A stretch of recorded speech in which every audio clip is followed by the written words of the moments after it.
Question, is there Thatcherism after Thatcher? I've got three answers. The first one's very short, yes. The second one's a little bit longer, yes, but. And I think I've got about 4 minutes, 45 seconds left to develop my third answer then. So this came out in the panel earlier on the Thatcher Network. I treat Thatcherism as an approach, not a philosophy. Thatcherism is more an attitude of mind than a wholly coherent ideological view of politics and the human race. And to this extent, it should fit in neatly with conservatism, because conservatism isn't really an ideology, as we heard from David Starkey. It's more of an approach to things. It continually asks the question, do you accept an adaptation or do you go back to something? I think it was Woodrow Wilson who said a conservative is a man who sits and thinks, but mainly sits. The other thing I would say about Thatcherism is, although I think it is understood principally in economic terms, that what we witnessed was an economic revolution in the United Kingdom, and our salvation from the pits of economic despair and the recreation of a vibrant capitalist entrepreneurial economy, I don't think Thatcherism is exclusively economic. In fact, I think at one point Margaret Thatcher was famously asked in an off-the-hand sort of way by a journalist, can you name a couple of economists who've influenced you? And she said, Patrick Minford and Milton Friedman. And he took that down. And then she later said to her press secretary, thank God he didn't ask for a third. But there was an institutional element of Thatcherism, which I think is worth focusing on. You might say it crosses a kind of institutional point and an economic one. And that was that she saw that we had to change the structure of the UK, particularly around the power that had been given to trade unions by legislation, had become an unbelievably dominant force in the economy, and the nationalisation of industries. Now, you can argue that these are economic points, but I would argue they were institutional points as well, and underpinning the success was massive trade union reform and the denationalisation of large, not all sectors of the economy. The National Health Service, the Royal Mail and the BBC were left untouched, but nevertheless, industry nationalised. So I think there's an institutional element, not just let's cut the high marginal rates of tax and deregulate some parts of the economy, an institutional view as well. And as we heard from David, the continual question really is, for Conservatives, is do you adapt? Do you go with the grain that you have inherited, or do you push back against it? And David gave us some examples, and you can look back and I think correctly judge now with the benefit of hindsight, possibly could have judged at the time that Robert Peel was right in the Tamworth Manifesto to embrace the 1832 Reform Act. Churchill probably less so in the 1950s to embrace the welfare state settlement. There's that famous story, isn't there, just after the 1945 general election, in which, of course, Churchill was hugely crestfallen, not just about losing office, but by the scale of the defeat. I fear that the story's apocryphal, but the story goes just after Attlee's landslide, Churchill walks into the gentlemen's toilets in the Houses of Parliament. Attlee's already at a urinal, at one end of the urinals, and Churchill walks all the way down the urinals to the far, far end and unzips. And Clement Attlee's a bit put out by this and says, Winston, a bit standoffish today, aren't we? And Churchill replies, it's nothing personal, it's just every time you see something big, you nationalise it.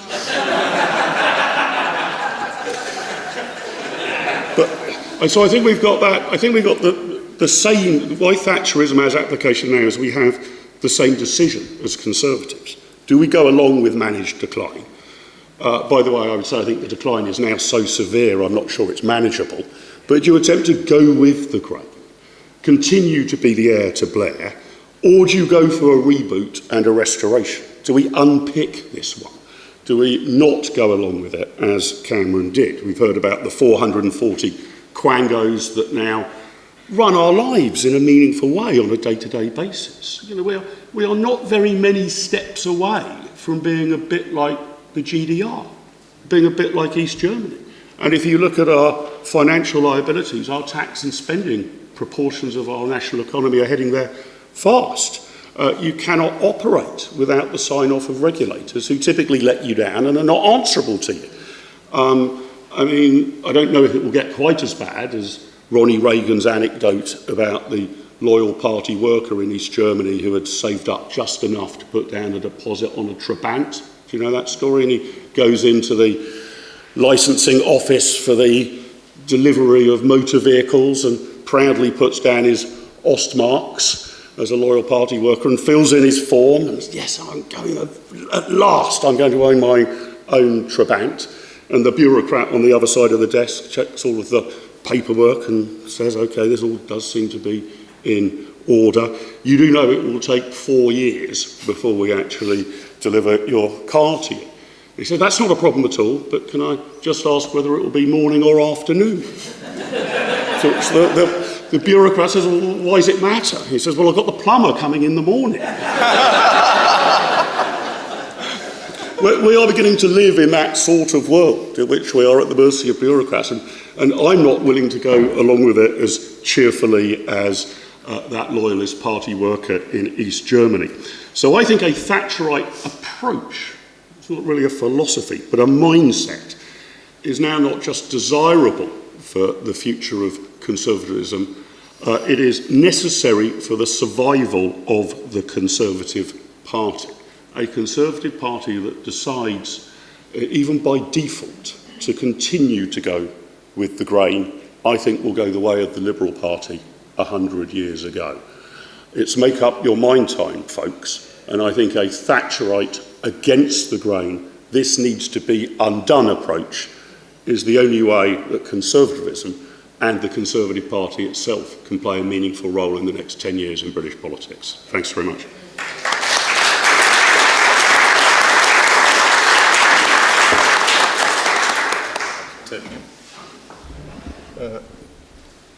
Thank you for inviting me here this afternoon. There are a couple of things I want to talk about. However devoted Margaret Thatcher was to free market economics, I think we should remember that when she wrote her biography, it had a very telling title. It was called Statecraft. And we can talk about the economic crisis that she was wrestling with.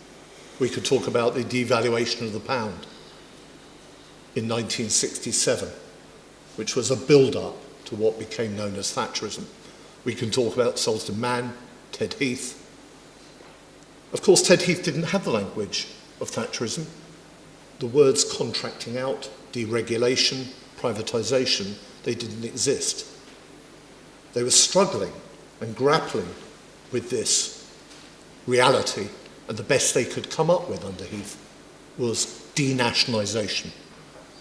And of course that was all reversed when Heath nationalised Strathclyde shipbuilding and then Rolls-Royce, and the whole thing fell apart.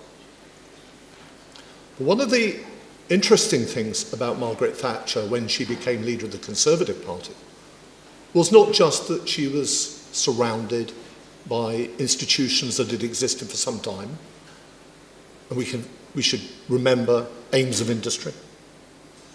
We should remember the valiant role that an organisation that predated the Second World War played, the Economic League, or the Freedom Association, and many other institutions. And we have remembered today, Sir Keith Joseph, but we should not forget the key role that Sir Alfred Sherman played, and I notice John will be nodding there. But there's someone else who played a very, very big role, but he was from more of the shadow world. He was someone who had worked for the Secret Intelligence Service, and he worked with the Security Service, and for a time he'd worked with the Central Intelligence Agency, and of course that was Brian Crozier. And anyone who really wants to understand Thatcherism would do well to read Brian's seminal autobiography published in 1993, A Free Agent, The Unseen War, 1941 to 1991.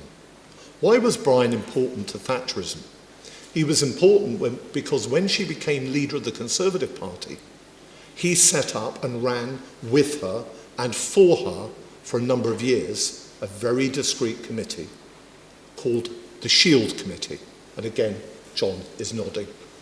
The Shield Committee.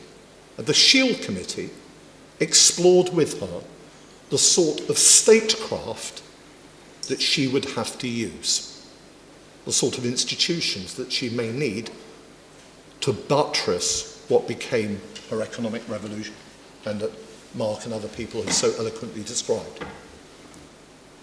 One of the first moves Margaret Thatcher made when she became Prime Minister was she gave the police quite a robust pay rise. Even discounting all the inflation of the Keynesians and the Bank of England and the debasing of the currency and all of that, I think the pay rise was very significant indeed. And if memory serves me correctly, it was around 28%. Now I'm going to gloss over what it took to deal with a country that was technically insolvent in 1976 when we went to the IMF for a loan, for a bailout under James Callaghan, and what it took when Margaret Thatcher became Prime Minister to get us on a more even keel and to abolish exchange controls and to do the privatisations, the deregulation that Neil was describing, and all the contracting out that followed. We can gloss over that. But what it took was quite a struggle to go through the Toxteth riots, the Brixton riots, Brenda Dean, I say this for the older members of the audience, Sogat 82, the steel strike, the ASLEF strike, and eventually the miners' strike. But it took statecraft. It took organisations like the Foreign Affairs Publishing Company in Whitehall, Julian Lewis's Coalition for Peace Through Security, and many, many, many other institutions. Some people might remember the name Ken Aldred and Peace Through NATO. The point was that whether it was the IEA, or the Adam Smith Institute, or the CPS, a range of institutions, it also took statecraft, and it took friends dealing with those core issues of how do you incentivize and manage officialdom. For example, if you're going to open up and liberalize an economy, you may have to centralize some authority and power at the center. If you're going to reduce the subsidies given to the mines because they were uneconomic, are you going to have a police force that is loyal to take you through that transition? So the first point I want to make is whatever reform you want to do, and I've been long persuaded by David Starkey's analysis of the constitutional pathologies that we've been suffering. But if you really want to make reform and wrestle back the Constitution, if you want to wrestle back English common law, if you want to deliver effective statecraft, then there's quite a lot in the round that we can learn from Margaret Thatcher and the people around her, not just in the economic sphere or the world that is seen. We can now have enough files open and we can see some more of the discrete aspects. The other thing I want to mention is we're in trouble again. I don't need to talk about the vast debt that this country has. When Gordon Brown left office, the debt was about 900 billion. When Rishi Sunak left office, it was 2.7 trillion. I'm going to gloss over the debasing of the debauchery of the currency, the inflation. Inflation is always a monetary phenomenon. and it's a hidden tax. I'm not going to talk about the central planning of the last Conservative government, the net zero, the rather ridiculous HS2. I'm not going to mention the mandated Chinese electric vehicles and all the other things that you know just as well as I do. One of the things I think really helped us in the 70s and 80s, and we have someone very special in this audience, someone who's an exemplar of this tradition again, sorry John to pick on you, but back then, and you were at the forefront of this, we had what we might call the Atlantic Bridge within our movement. Donal, I know you do so much good work in this area.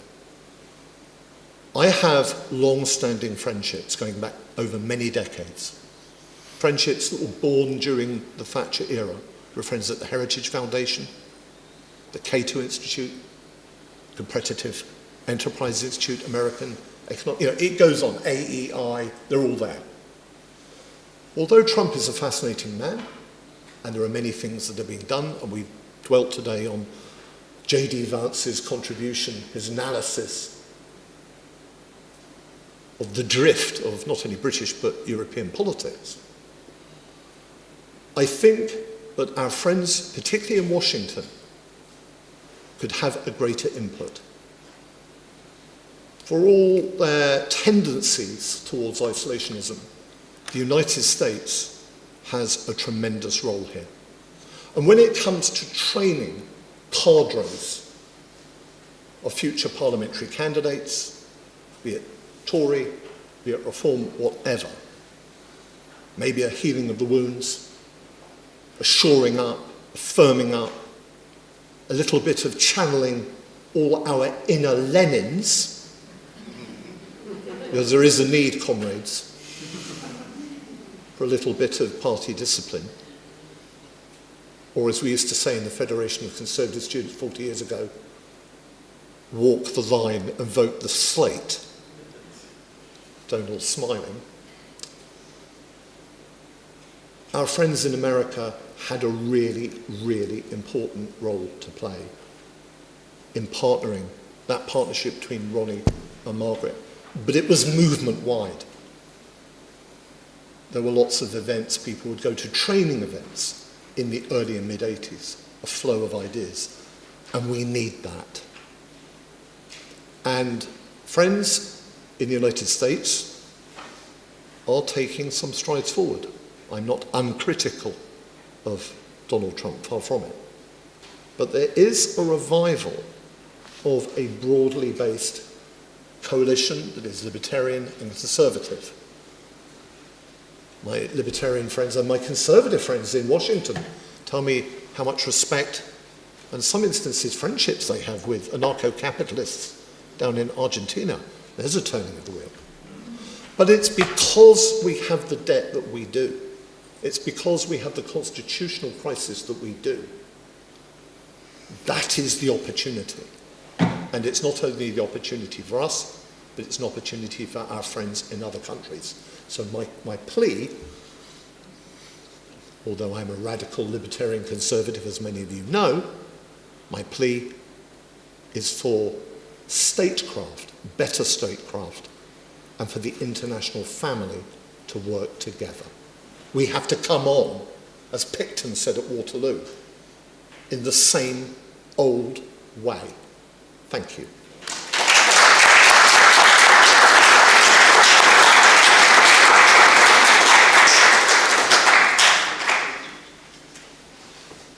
The one thing about going last at a conference is that you hope that everyone doesn't say what you've written down. And then the other thing is that you know you're in the way of drinks. So I will try and keep my remarks short. One thing I want to bring to the Constitution has been raised today, and it's what I would like to focus on. I would like to focus on Thatcher between 1992 and 2002 when the book Statecraft was published. And I want to try and demonstrate, sketch a little bit for you about Thatcher approached this with storytelling and the importance of ideas. So first of all, let me start with a quote. This is from Thatcher writing in the European on the 8th of October 1999. Like many of my fellow Tories, I too have a favourite quotation from Disraeli. And then here's what, the quotation from Disraeli. The programme of the Conservative Party is to maintain the constitution of the country. Then Thatcher, back writing in her own words, says, the Conservatives should have its main priority the maintenance of our constitutional freedoms and our democratic institutions and the accountability to the people. Fast forward to 1997, in a Telegraph article called The Boneless Wonder of New Labour, Thatcher praises Blair for his economic shift, which we've heard earlier today, but then she goes on to be critical. She puts here, but in one critical area, Labour does pose a quite new and sinister threat. Labour Party's hesitant retreat from socialist economics has been more than matched by its race towards a radically subversive proposals for constitutional change. So she's got her finger on the button. She sees exactly what Blair was up to. Many of her speeches were abroad at this stage, 1997 to 2002, United States to South Korea. And she laces these speeches with stories, what I've termed as storytelling, and about that ideas matter. And she makes quite a few juxtapositions. One is liberty versus oppression. Liberty in a certain way, liberty in the English-spoken world. I think Daniel Hannon's book would be an excellent way of describing what her argument was. Of course, that comes later. Versus the oppression in the Soviet Union. She also frames this into an intellectual struggle between the socialism and the liberty of the English-speaking peoples. And she then goes on to say that we should have the willingness to defend our principles. At this stage, as I said, most of her speeches were abroad, and a lot of them in America, so she then draws this distinction of English-speaking liberty, and she compares and contrasts the American Constitution with its links and its heritage with the British one, like a more Russell Kirkian way that they do in America. And she makes the points of the dangers of Labour governments to our very constitution. And so these are the stories that she's telling to these audiences who want to hear what she's got to say after she's left office and she's in the House of Lords and going on her tours abroad. And she then brings out ideas. She brings out ideas of sovereignty, accountability, and consent. She argues already, you can see what's happening with the courts. The Supreme Court has not even been implemented yet, but she argues that parliamentarians have to be the guardians of our parliamentary institutions and of the Constitution, and she worries about judicial activism in the courts. She then makes argument about the importance of representative government and democracy. And she makes claims about the difference between legitimate authority that we see in the English-speaking world versus totalitarianism that we see in places like the Soviet Union and so on. So she makes this distinction between legitimate authority and power, as we could say. She also makes arguments against just tinkering for tinkering's sake, and she says that the British Constitution before the Blairite reforms works. And she couches all of this in these ideas in a concept of a Western civilization. There is such thing as a Western civilization, and there's also a Western civilization and a constitutional way of looking at it, especially in the English-speaking world. And she laces all these speeches, which I think is excellent, with citations to three different groups: thinkers, both liberal and conservative thinkers, statesmen from the past who we can learn from, and poets. So she would, Burke, who's been mentioned, she referred to Burke. She would use the external contract, the unborn, who we're moving towards, the present, and the dead. The dead can teach us a lot. And also she would tie this in with G.K. Chesterton, who has got an excellent piece about the dead, and including the dead and the tradition and so on. And this is something that she would bring in about age-old, ancient, and I quote, over the centuries traditions that they speak to us. Hayek would say something like they have epistemic power, knowledge in them, built in them. We can learn from them. There's knowledge. She would then also refer to people like Churchill as well, Benjamin Disraeli, Lord Salisbury, William Pitt the Elder during these speeches. Then she would turn to thinkers as far back as Aristotle, much better person to quote than Plato, just to make that clear. She would also refer to Montesquieu. He may have a slightly misunderstanding of the Constitution, but we'll forgive him. Alex de Tocqueville, who did the famous book, much more famous in America than here, about American democracy, essentially Laws and Mores. They come from British culture, and she made that plain.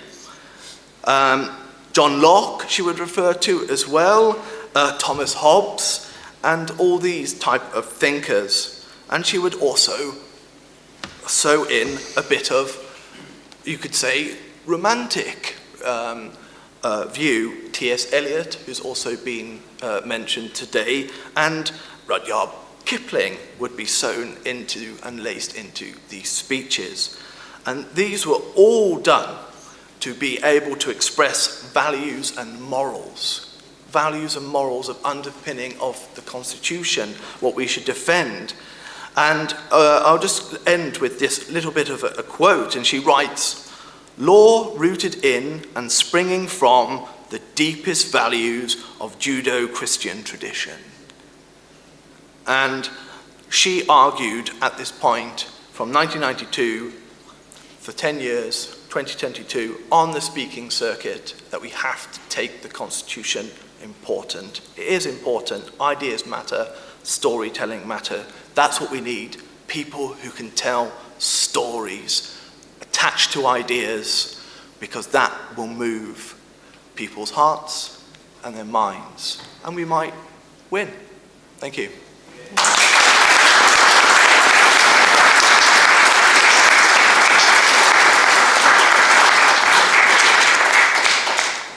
We've got time for a couple of quick questions. Does anyone have anything for the panel? Questions is... Apologies for, I think, for my third question, but I was just very pleased to hear, right at the end there, it's taken us 8 hours to get there, that her belief in Judeo-Christian values, because it seems to me that she didn't tend to speak about it very much in public, but it's absolutely clear from looking at her life that that was a deep underlying value of all of these things. And I just wonder, slightly controversial point, do you think we lack in modern times prime ministers and people at the top who have enough of appreciation of that Christian spiritual heritage, which she had, which is unspoken, and perhaps we've had, although Starmer was the first, I think, openly declared atheist prime minister, we perhaps have had a lack of appreciation of this, and is this part of our malaise? Well, the answer to your second question is very obvious. It's yes.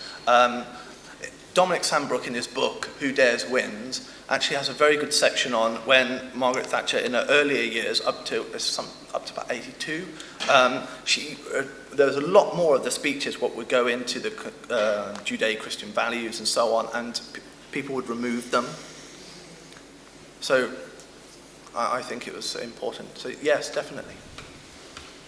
Yeah, I mean, it seems to me you can structure your country and your constitution in one of three ways, can't you? You can be secular, like the French. You can pick a faith, which until recently you might have thought the United Kingdom have done.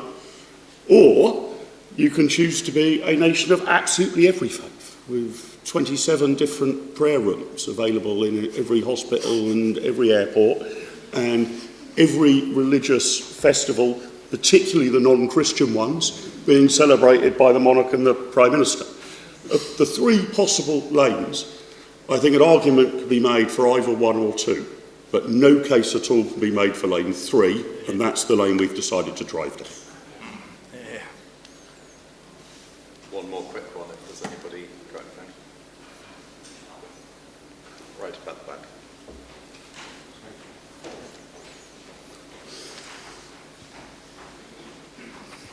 Just with a controversial end to the session, because there's been quite a strong emphasis today on the Conservative Party as an institution. I speak as a proud reformer. How can the current Conservative Party brand be saved? Can it be conserved itself in a future general election contest? The truth is we don't know. But let me be clear. The Conservative Party,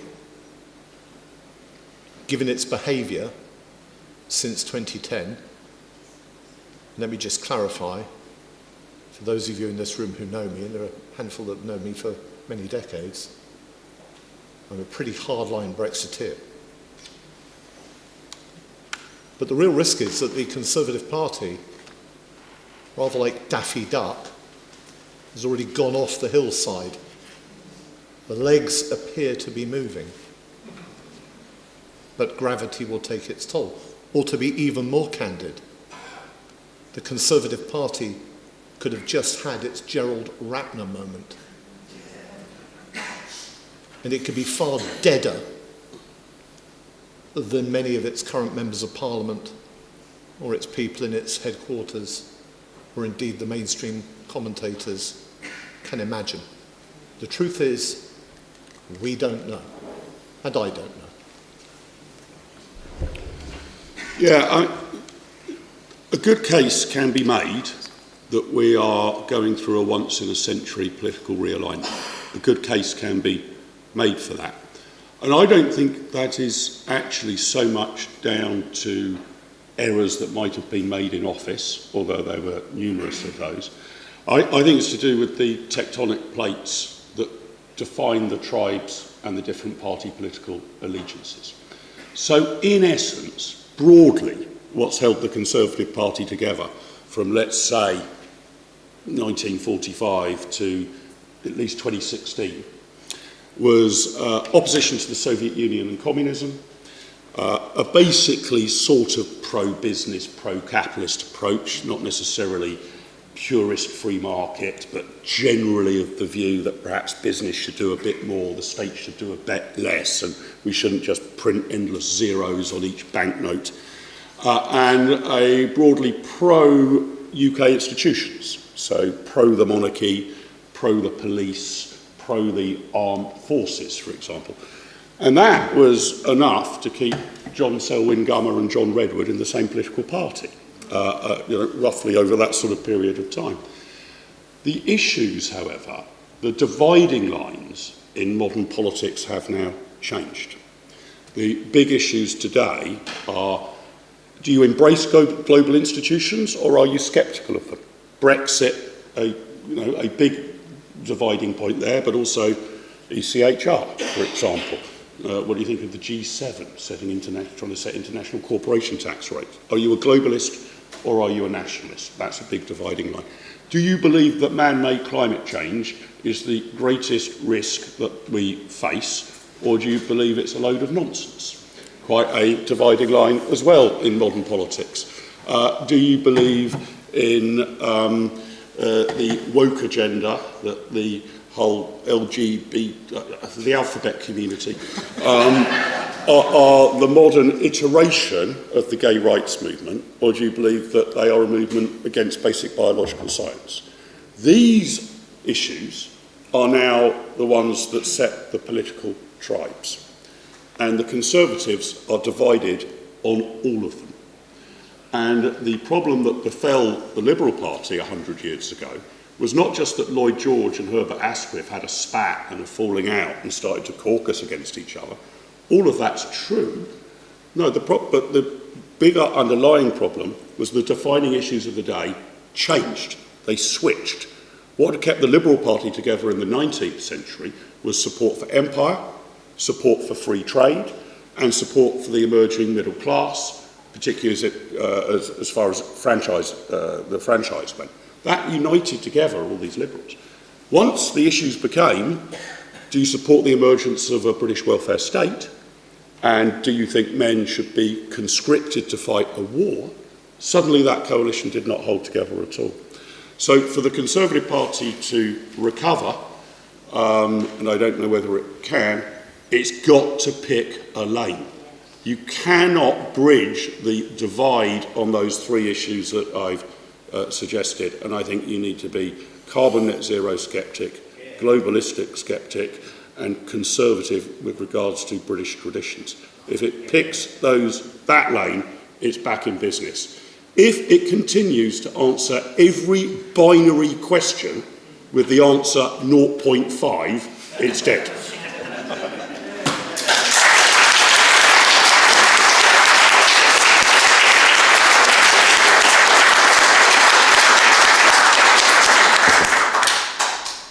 Before I hand back to Tim, would you join me in thanking each of the panellists for their comments?